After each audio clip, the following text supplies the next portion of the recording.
Balita, muli na namang umatake ang mga hacker na tinaguriang Anonymous Philippines sa mga website ng gobyerno. Kabilang sa mga hinak ng grupo ay ang website ng Office of the Ombudsman.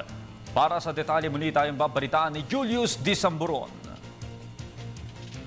Muling inatake ng mga hackers ang ilang government websites. Ang sinasabing nasa likod nito ay ang grupong Anonymous Philippines sa gitna ng kontrobersya hinggil sa Pork Barrel Fund at Disbursement Acceleration Program o DAP. Ilang websites na kanilang hinak simula Sabado ng hating gabi ay ang mga sumusunod.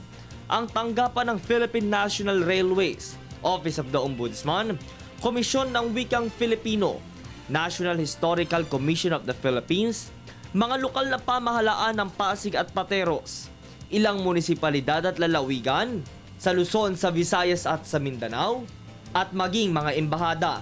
Bahagi sa iniwang mensahe ng grupo ang kanilang paghingi ng dispensa sa abalang kanilang nagawa dahil dito lamang nila nakikitang maipahayag ang kanilang mensahe para sa bayan.